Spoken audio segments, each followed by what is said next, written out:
Hello বন্ধুরা, আসসালামু আলাইকুম। আপনারা কেমন আছেন? আশা করি সকলেই আল্লাহ তাআলার রহমতে ভালো আছেন। তো বন্ধুরা, আপনারা স্ক্রিনের মধ্যে যে শাকটি দেখতে পাচ্ছেন, এই শাকটি দেখে অনেকে চিনেছেন বা অনেকে চেনেন না। তো বন্ধুরা, যারা চেনেন না, আসুন তাদের সাথে এই শাকটির পরিচয় করে দিই।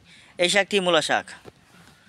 আজকে আমরা আলোচনা করব মূলা শাক আপনারা কিভাবে রোপণ করবেন, কিভাবে চাষাবাদ করবেন। তো বন্ধুরা, মূলা চাষ করলেই হবে না, কিন্তু মূলা চাষ করতে হলে আপনাদের জমিকে পর্যাপ্ত পরিমাণ চাষ করে নিতে হবে।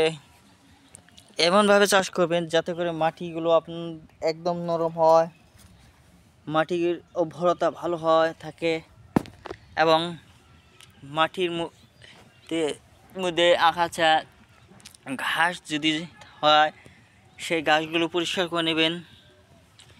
তো বন্ধুরা, শুধু তাই নয়, মাটি ঝুরঝুরে হতে হবে। বিশেষ করে যদি বেলে দোআঁশ মাটিতে মূলা রোপণ করতে পারেন, তাহলে বন্ধুরা মূলার যে গোড়ার অংশ রয়েছে, মূল অংশ, ওই আসলটুকু বন্ধুরা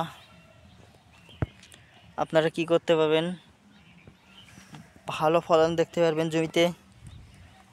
তো বন্ধুরা, আপনারা কি করবেন,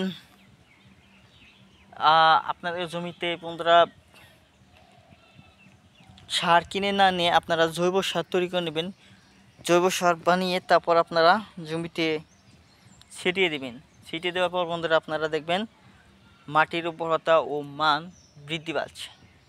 ফলে সেই জমিতে আপনারা যদি দেশীয় যে জাতের বিচি রয়েছে মূলা শাকের, সেই বিচিগুলো রোপণ করতে পারেন, ইনশাল্লাহ ভালো ফলন হবেই।